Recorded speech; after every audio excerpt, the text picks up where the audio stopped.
6 p.m. I hereby call this meeting to order. Amanda, can we have a roll call? Councilor Mavis? Here. Councilor Pettigrew? She's on her way. Councilor Prophet? Here. Councilor Baumgartner? Here. Councilor Rockwell? Here. Councilor Salata? Here. Mayor Kiefer? Absent. Excused? Who's excused?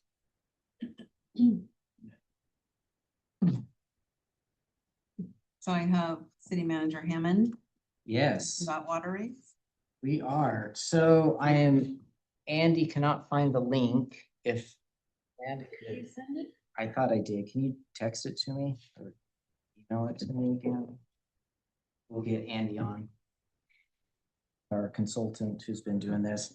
But I can start as we wait. So we have 3 documents. Input for tonight. Obviously, this is a workshop, so this is a council discussion. We have these here from Anderson Perry to offer support. We have Luis Campos, Public Works, here to offer support. We have Marta Barajas here to offer support. So the documentation, when I have conversations with Andy, and mainly with Andy, it gets a little convoluted on some of the things he talks about. He deals with numbers just so frequently. This is like his bread and butter. He just knows his stuff. And so the summary was kind of like that for me. It was like, hey, this is what I found. I did a bunch of research.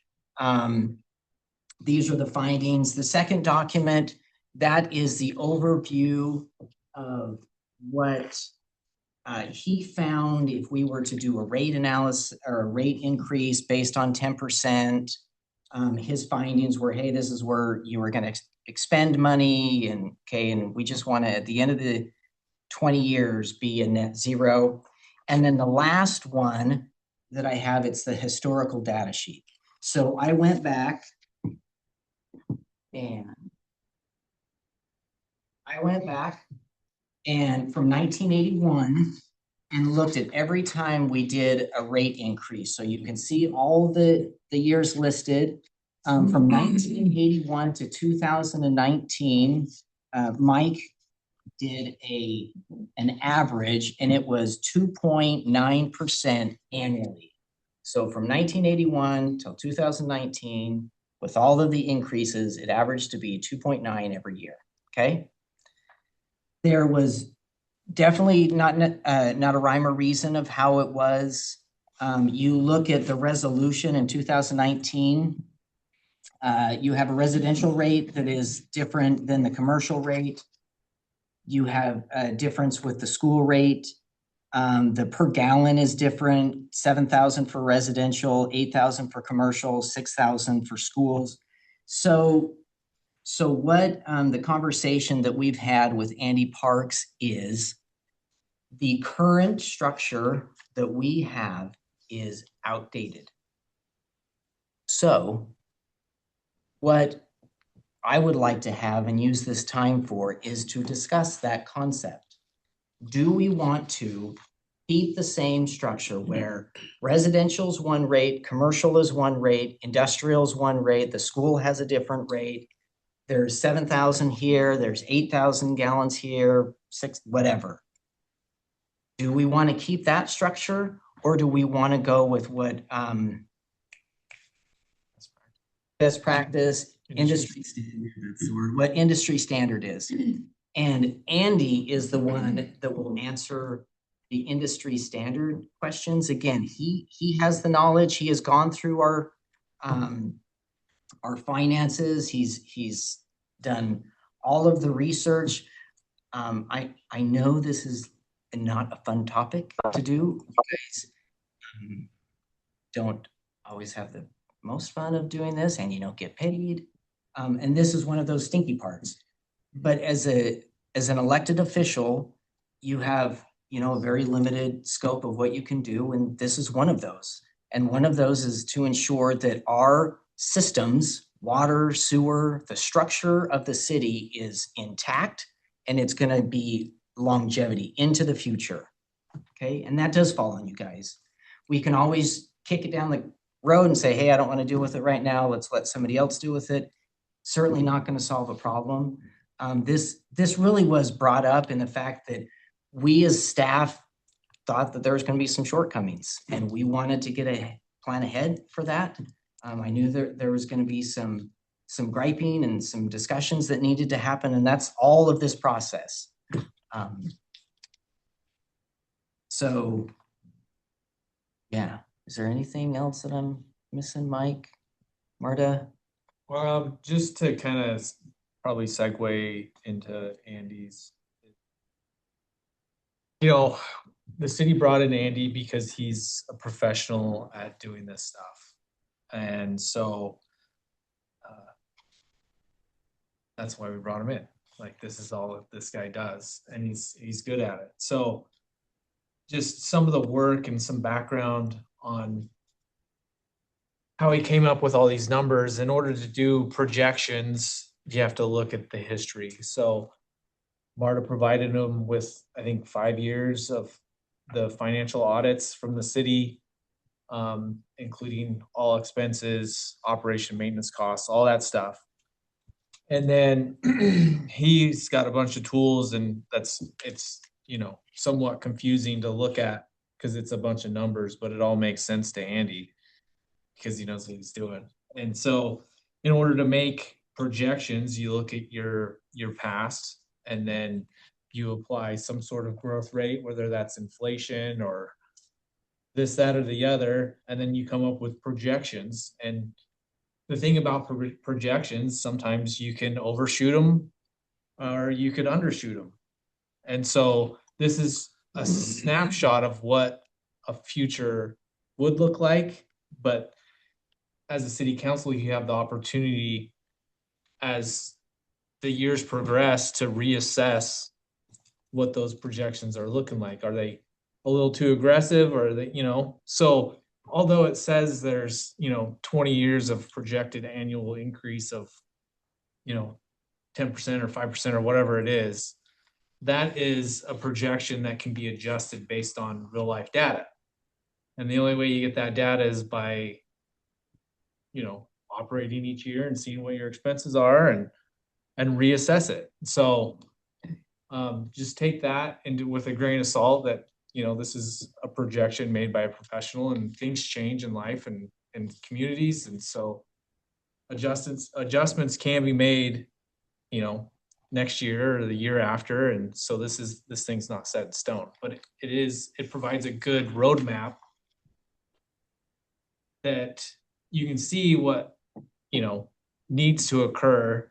You can see the escalation historically in costs. And I don't know anything in life since 2019 that has an increase in cost.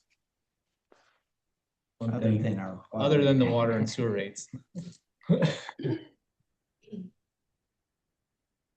No, that was funny. Was it funny? Yeah. Okay. It was not funny. So, yeah, in order to, you know, maintain sustainability throughout the city, that's why we're having this conversation. And so with that, Yeah, and before we segue into Andy, and again, please pepper him with questions. He just a wealth of knowledge. I just need to make sure we're drawing this very clear line. We are not talking about bond. Bond was passed in 2021. It's done. The bond is in place. The bond was proposed in order to do a $23 million project. And we weren't going to raise water rates for that $23 million project. That is a bond. Okay.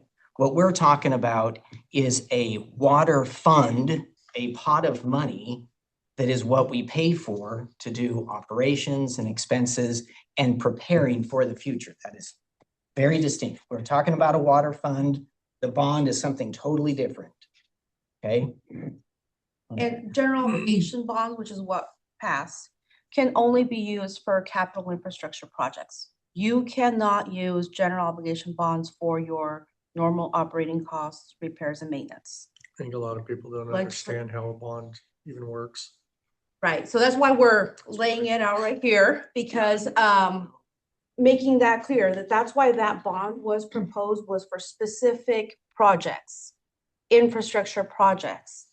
Nothing to do with the water rate that is just for the operating, maintenance and repairs of your system, just like any other system, including in our home. You know, you have to do regular maintenance and repairs to your dishwasher, your washing machine, your water heaters, your HVAC systems.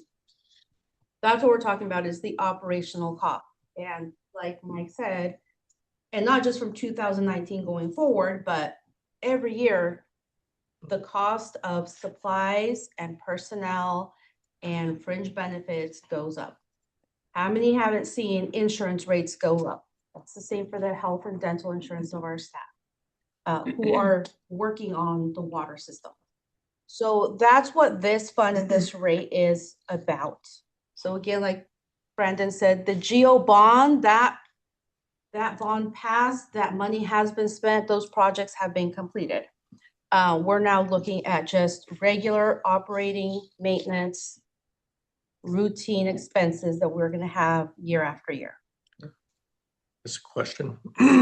So you said at the beginning, the way we have our rates, like you talked about this here, is outdated. Yeah. Okay, so can you explain to me why this is outdated, which is probably a question for Andy, but why is this way of thinking outdated now? Perfect. I don't know.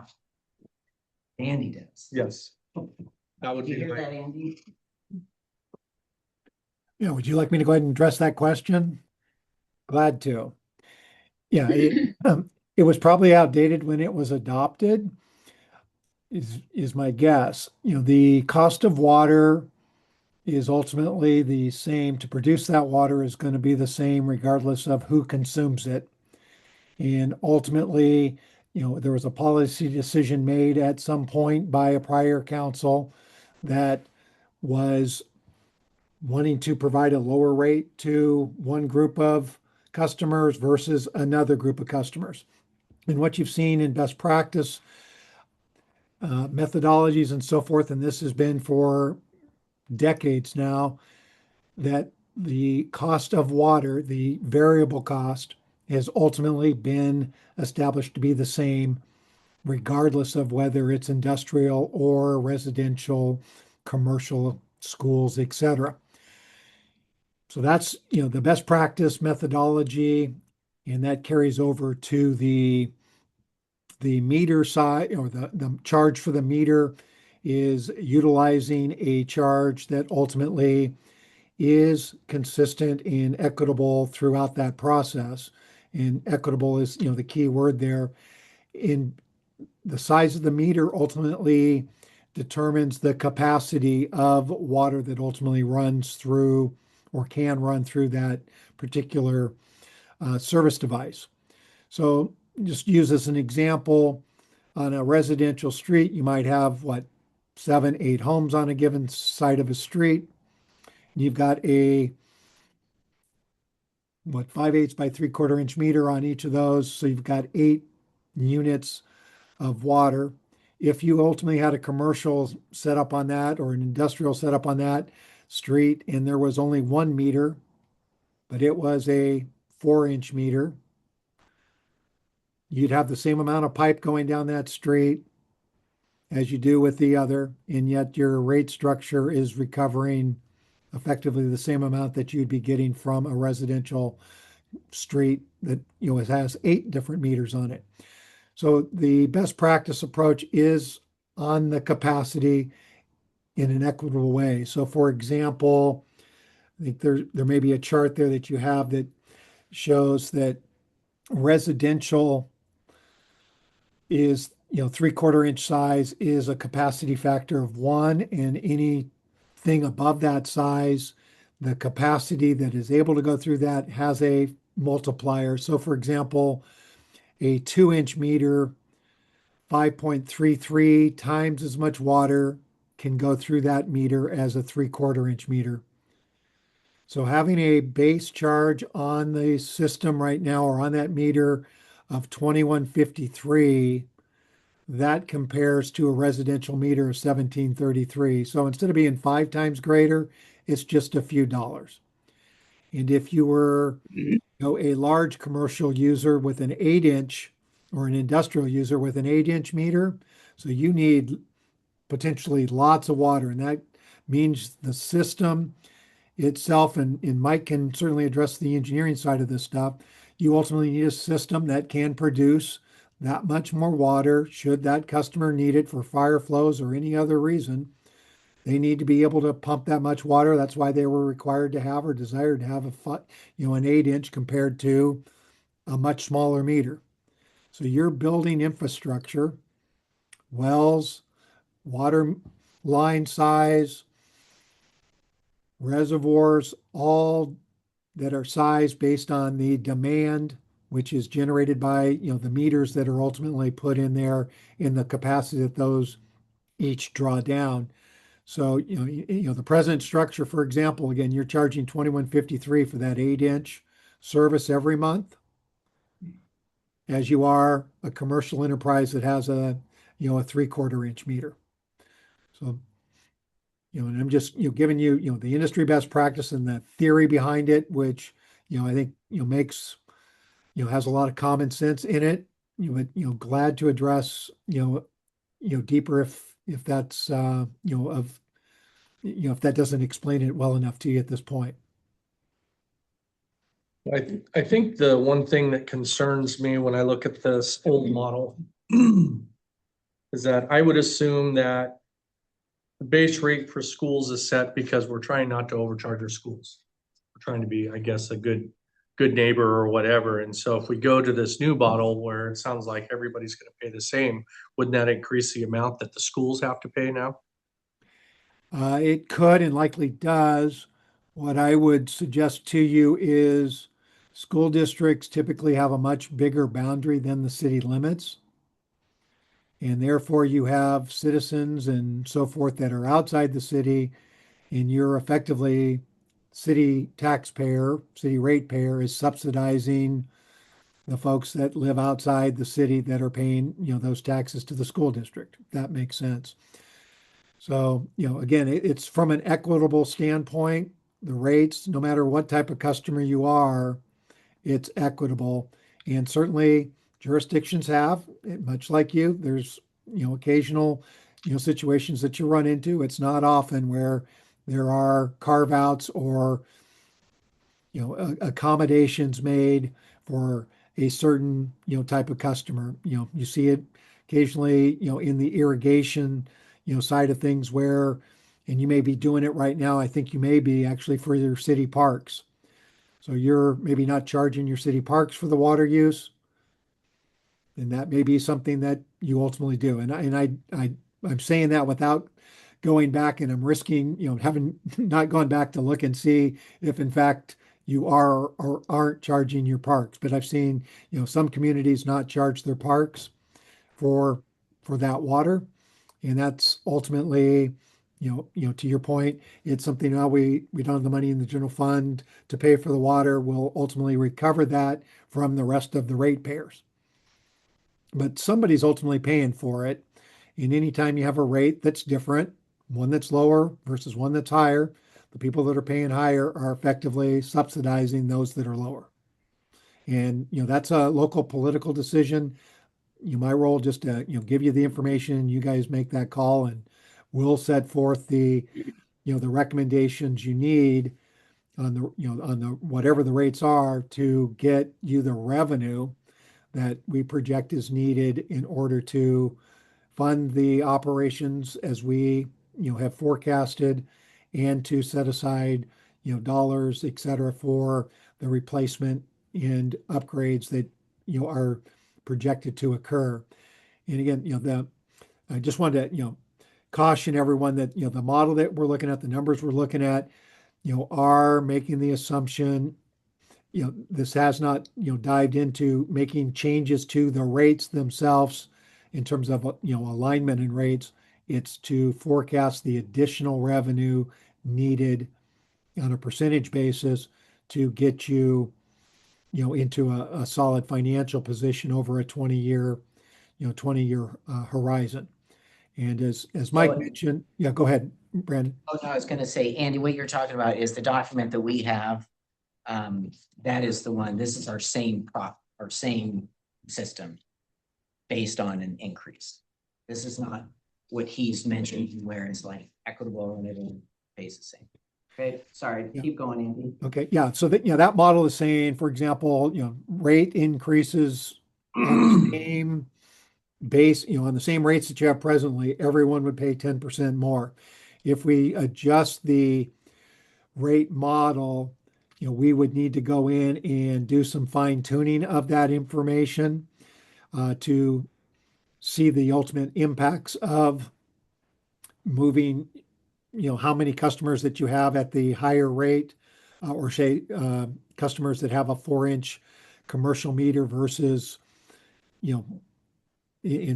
charging $278 a month for those versus $21, and whether that's phased in over a period of time or not. But that, all that work is pending these bigger policy questions that, Brandon is bringing up right now to see if this is something that you want to do. I mean, I could spend hours and hours and hours, to figure this stuff out, but if it's of not, it's nothing that you're really wanting to pursue, I don't want to be spending that money, to do that, if that makes sense. And, once we get some feedback from you guys, if doing that type of analysis, we can do that.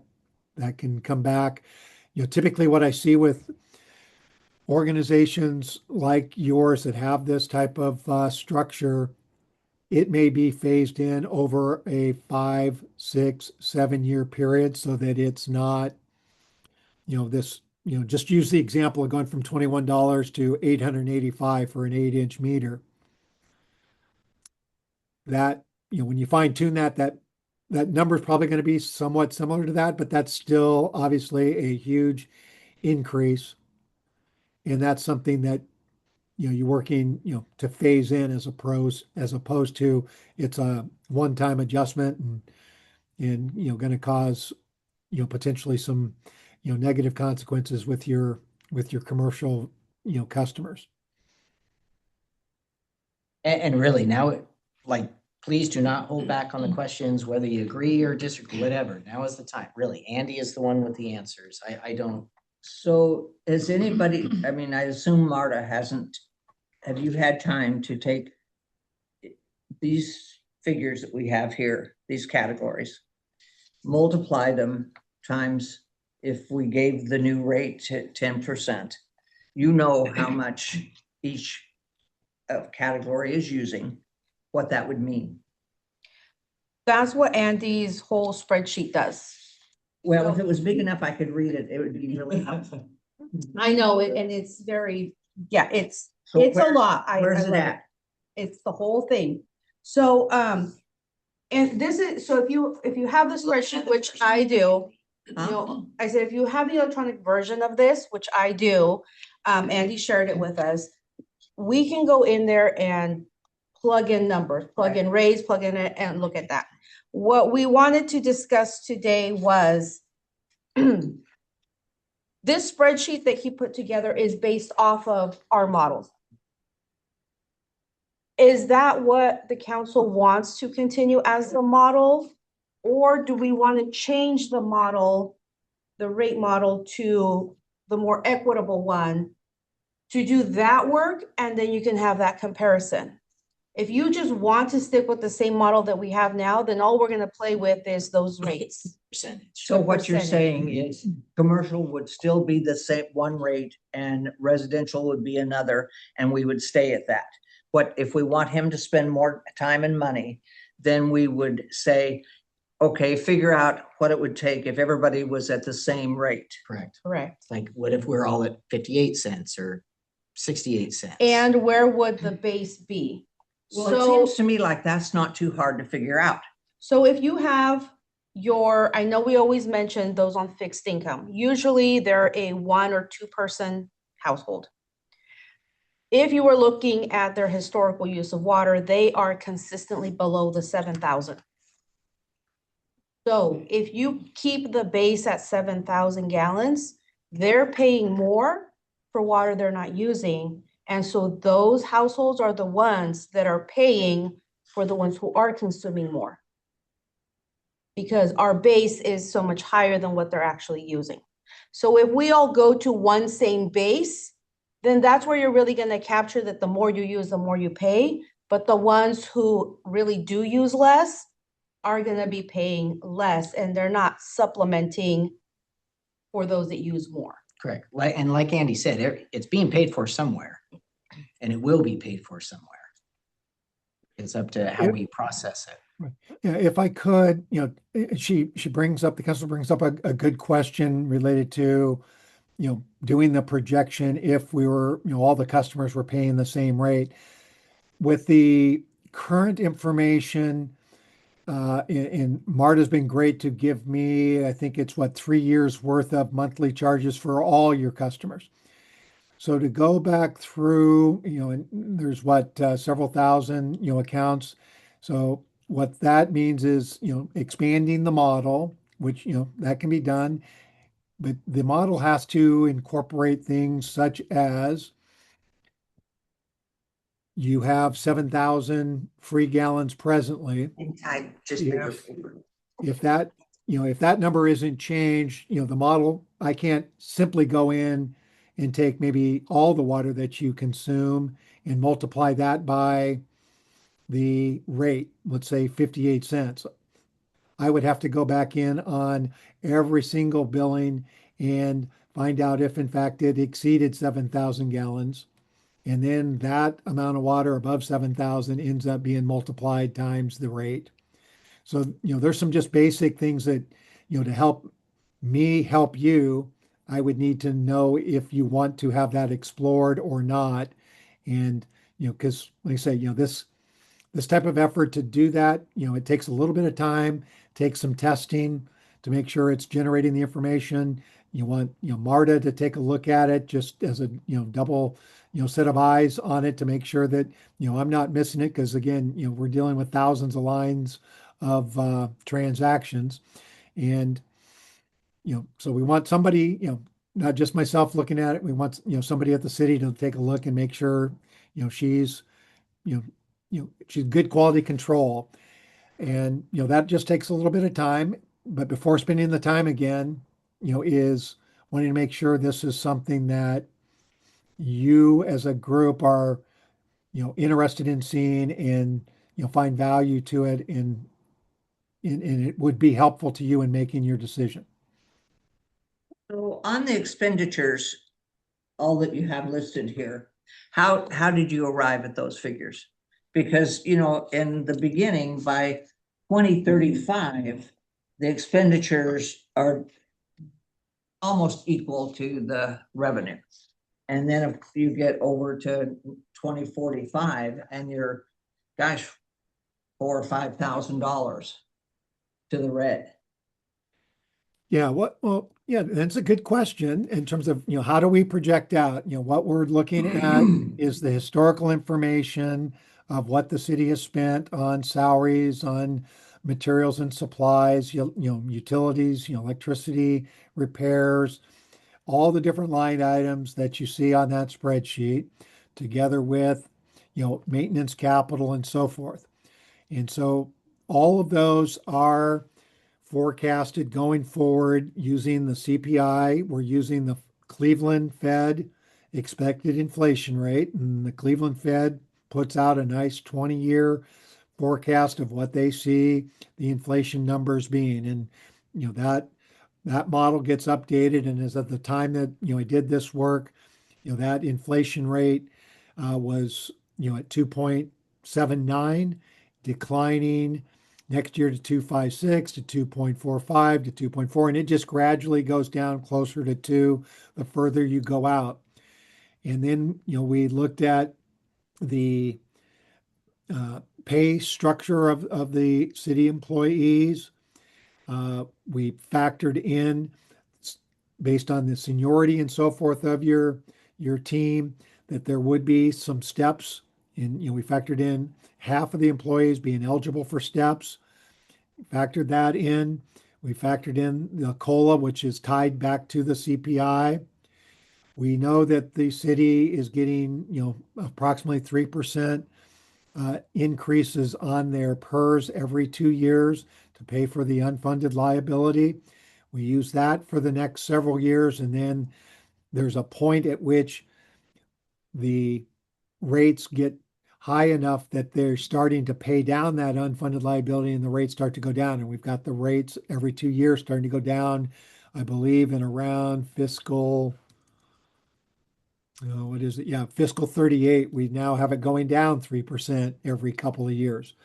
So we've tried to capture then, the benefits as a percentage of salary. They kind of creep up a little bit. Part of that is because of the PERS cost. But you also have health insurance continues to grow faster than the inflation rate. So I mean, the big driver on all this is your personnel costs. There is a factor in here for growth as well. So as you have more customers onto the system based on population and so forth, and you can see, down, towards the bottom of this, you've got, after the CPI, we've got the population growth rate, which is about 1% a year. And then that, that's slowing to about, 1%. And, this is after 4.3% increases for, through fiscal 27. Then the Portland State model shows it slowing down. So those things all factor into the projections on your expenditure side of things. And as Marta and Mike both mentioned, this spreadsheet that we're using and whatever we end up with as a final model here, that'll be something I'll leave with the city as part of the work. And Marta and her team, it's set up to where she can do some what if. She can plug in the actuals. She can copy and paste the last year of this from say that's 2045 and copy and paste a new to 2040s, make it, add one more year. So you're always having an updated 20-year forecast.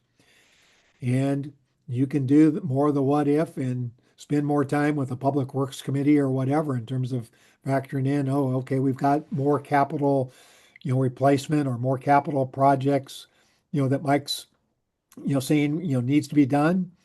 And you can, use this model to, kind of factor that all in and update things so that you're staying current with it. It's a great tool. I've used it with a number of clients, and what I'm finding with them is, by doing these incremental increases, and I understand you haven't done, an incremental increase since 19, is those incremental increases, if best practice, those are getting done. You, for the most part, are going to avoid, the sticker shock of a double-digit increase somewhere along the lines, right? Particularly if you're evaluating this on an annual basis. So basically, Andy, it's just a regular expenditure concept. I mean, that sounds pretty basic to me.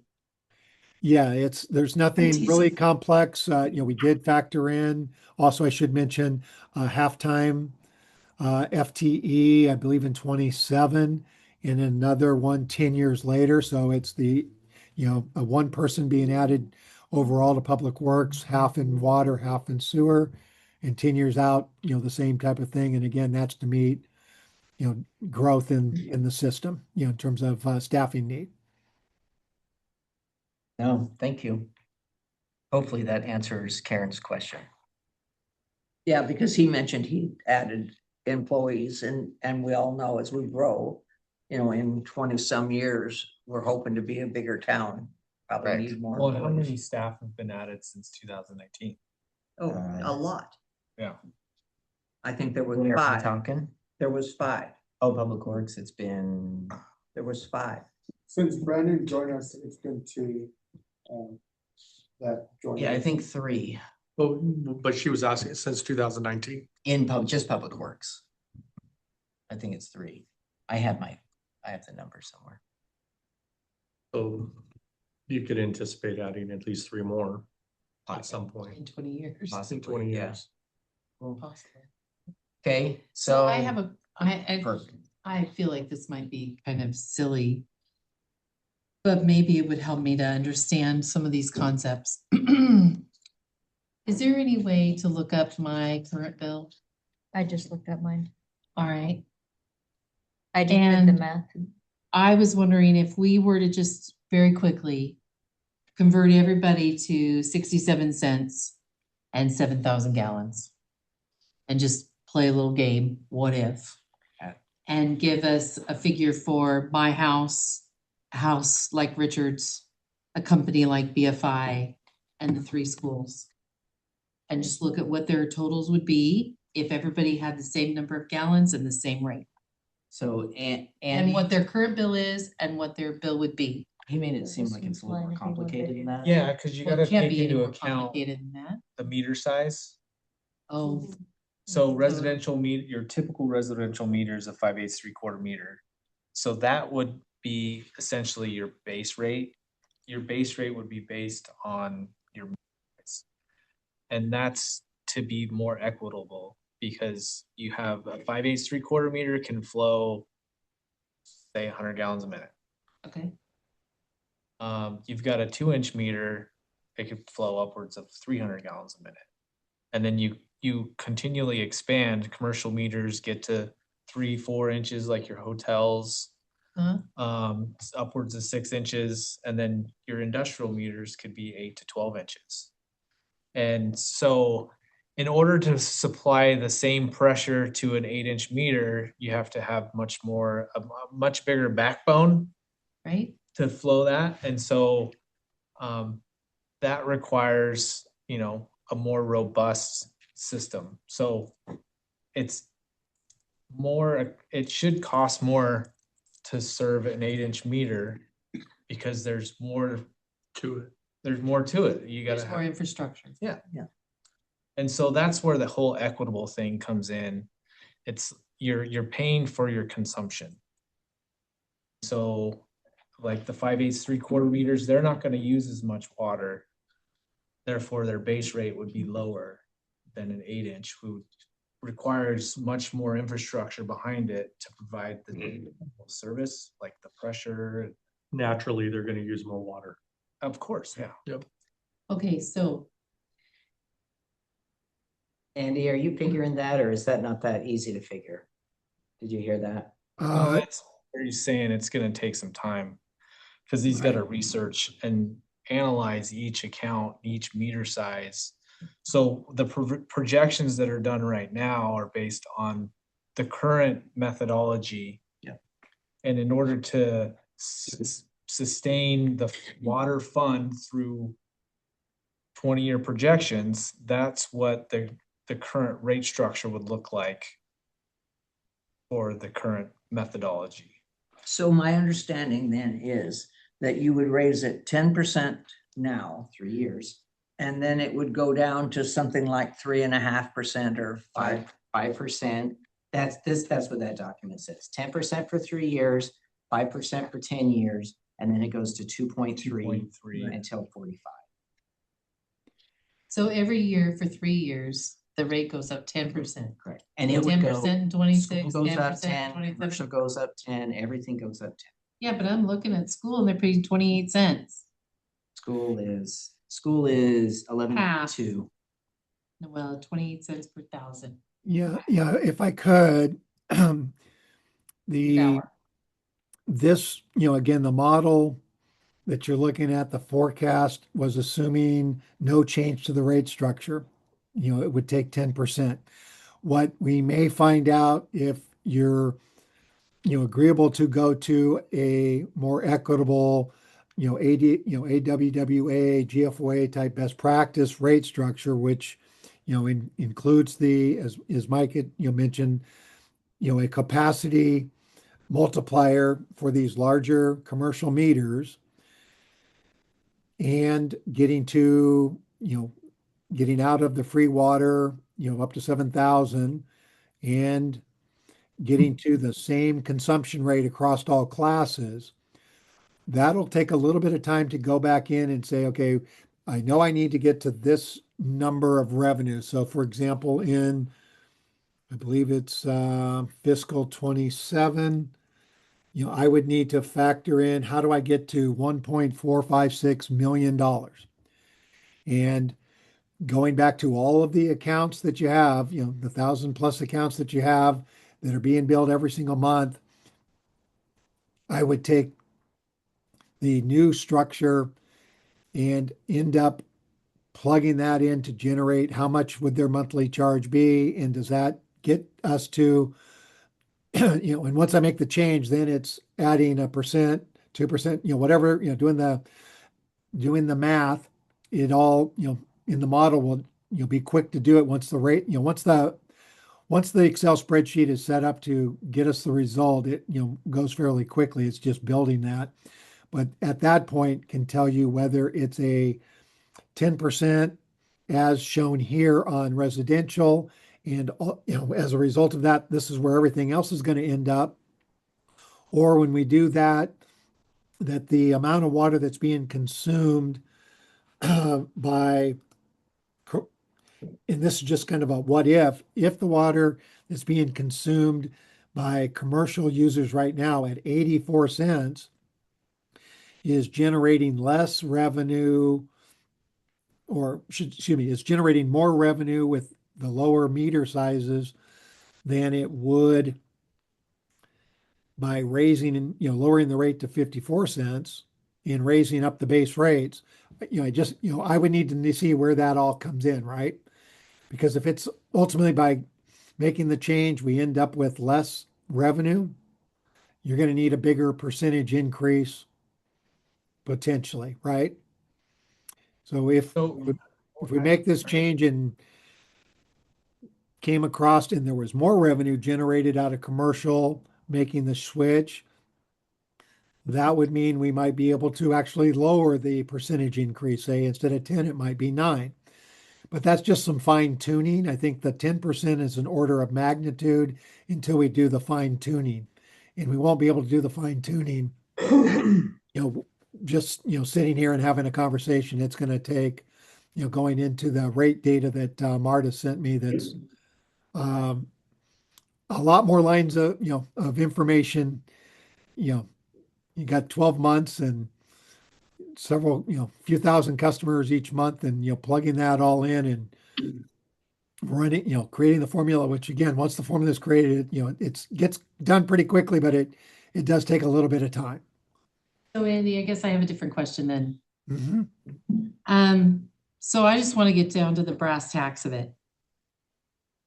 What is the standard, industry standard for the base rate of 7,000 gallons, 8,000 gallons, 10,000 gallons, 3,000 gallons? What is the industry standard? Industry It's standard. zero. Is Is zero. So Correct, nothing for Andy? free, Right. Yeah. or nothing for the base rate. Yeah. The best practice, the standard that's out there, today is base rate, 0 gallons provided with that in paying for all water used. And, communities that have, a water challenge, i.e., they don't have the capacity. And so to protect capacity, they might put in tiered rates. But that's nothing that's being talked about for you guys, at this point. But just, that's just an aside for, on the West Coast, you're seeing more of those conservation tiered rates put in place. Nothing like that's being proposed or talked about here. This is, I think, having this conversation just to change to what we, are talking about seems like it's a big ask, understood. And it is moving you to a best practice. Again, it can be phased in over a period of time. For example, you could say, we don't want to see more than a 10% rate increase on residential. What does that look like to phase it in? And, I can go through the, You have more questions? Hold on, Andy. Go Well, ahead. so I guess what I'm wondering is the industry standard then the same dollar figure per thousand of yes. use? Yeah, so the Okay. base rate for the meter is set for the single family residential. So what the heck is the big deal about how much water is going through the meter at any given moment? If it's all about how much money you spend per 1,000 gallons, why do we care how big the meter is? To figure out the cost. It's But because For that base. If- Pay. Why if you there's look at, no base rate? so what he's using is At this zero. one with the little green, No, green there's no box, base rate. this spreadsheet. Uh-huh. He used the figures in 2027. Fees and services under resources. The Okay. 1,456 figure, okay. This is the forecast of how much money we need to cover our expenses. And the expenses are all the ones listed underneath. So he is gonna take that figure of how much money we need and then backtrack it to get to what the rates need to be for us to make this money. Right, but So- that doesn't answer my question. So my question is about if there's no base rate. So let's say you don't use a drop of water, you pay $0. She wants to get rid of the 7,000 base rate and just put it to 0. So if that was to 0, that's the industry standard. That's what you just said. Right. And then the other part is, so that would be 0. I didn't use any water, 0. And then I get charged 67 cents per 1,000 for water. So I put 8,000 gallons of water through my business a day, and I pay 84 cents, 67 cents, whatever we decide, per 1,000. Why do I care how big the meter is?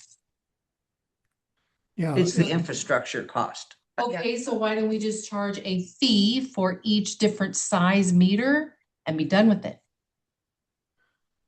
Well, you do, and you, For a year. Yeah, Because you're gonna be adding customers. And we're not trying to just make as much revenue as we can possibly make, like, oh, let's just keep the profits coming. It's, this is how much we figured we need to make. Mhm. And that's what we're trying to set as our Plus. target. That's to cover our expenses, that's to cover having 90 days operating costs, a 10% contingency, and being able to have some replacement reserves for future full recovery costs. So We there, went over that last right, time. so there's a formula for that. And that's what we're trying to get the numbers to come out to, is the money that we need. Because we're not just trying to make extra money just to make extra money. I'm not either. I'm just Yeah. saying if there's an infrastructure cost for an 8-inch meter and there's an infrastructure cost for a 5/8, 3/4, then what difference does it make if we just charge the little, like some graduated amount for each different size meter and you pay that amount per month for the use of that meter or the Because use that of, meter would have, or the use this of the rate, this infrastructure meter that would have goes to this rate, have, supply and the then you resource pay for that meter. what you use. yeah, let me try it, answering that again in a maybe a little bit different. So I don't know if you have the schedule that shows the multiplier or not, but to your question, that's kind of the, part of this discussion is presently you're charging $21.53 for a commercial meter, no matter what size it is. Okay, so We understand that part. So if we're trying to fix it, we're right? really trying to fix it, right? Yeah. Wouldn't we just take each different size meter and charge a different amount for each size $100 meter meter that to would it. go back and backfill the expenses for that infrastructure? Yes, and that's what I'm, trying to point out that, yeah, the rate structure that is shown here would show a charge for an 8-inch meter instead of being $21.53, using the capacity multiplier of 53.33, you would end up going from 21.53 to $885 per month. So it's not like adding $20. Much It's more adding productive. a significant number and wanting to, without running the numbers, I don't know if that customer going from 84 cents for volume to 54 cents for volume, I don't know if that's going to ultimately end up revenue neutral or if it's going to end up with more revenue because the fixed rate is so much greater than what they've been using historically for water, right? And what they're generating. we haven't run that analysis, so I can't tell for Hold sure. on just, yep, hold on just a second. Go ahead, Mike. So we're talking kind of about two different things, really. Changing the methodology and making sure you've got enough revenue in the future to cover the fund. This would be a much more productive conversation to have if you had the methodology on a piece of paper to look at in comparison with this current methodology. Because that would answer a lot of your questions like, well, what if, we're playing a lot of what if games and we could sit here all night long and play what if games, and that's really the question that, I don't know, Brandon or myself, we need to give Andy the direction. Okay, yes, please produce another rate fund projection using a different methodology. And so with that information, we could have a much more productive conversation. Well, what if we just did a sampling? Then we don't have to do all of our customers. We just do a sampling. He's, Tick. I don't think, can you do You that, can't. Andy? I mean, You gotta he's saying he put the can't. Mhm. Because you can't really look at, you can get a gut check if you look at other communities, but there's not another community that's like Boardman's. Right? No, what I was thinking was a sampling of our customers. Yeah, So instead of with doing that, yeah, it's gonna take me probably about the same amount of time to try and do a sample as just to do the whole thing. I mean, it's Yeah. creating the formula, it's copying it, it's seeing what that ultimately generates. And I only need to really deal with the commercial customers, right? So all those that have, it's not like I got to go deal with all, thousands of them. If you want to see no consumption or billing from zero consumption forward, that makes it easy for the amount of water that's being used. I would only need to go back in to the model and find out how many accounts are ultimately these different sizes, right? Above 1 inch. And that's not going to take an enormous amount of time, but it, it may take 8 hours to run through all that process. And before, doing that, we wanted to make sure that's something that you guys would find value in, help you with your conversations. I think, I go agree. ahead. Go ahead. No, I agree. I think that's what you do. Well, and on our sampling here, it's only about residential. Isn't that right? No, you have commercial rates on there too. It's on the second page, I think, right? No, No, sorry. yes, you, It says residential. Yeah, it's only residential. It's the one that says residential. I don't have anything. No. Assumptions down by your side. yeah, What? Oh, retail, wholesale. Okay. Oh, okay, retail wholesale. See, I told you I couldn't read those. so anyway, Andy, we need to go and end, but I do. I mean, and again, unless you guys are like, nope, I just want to keep the same methodology we're doing. And I don't think we do. I think if there's another way to do it, if there's a simpler way that makes more sense, then why not review it? The cost for him to do that would be nothing compared to what it would save us in the end. So. Because the hope is right now, 20 years from now, there is like, wow, I'm so glad it didn't change that, or well, a bunch of idiots, they didn't do anything. That'd be me. I'd be happy to call you. So, And with that, meeting adjourned. cool. Andy, so yeah, let's move forward with that. Okay, thank you. Have a good evening.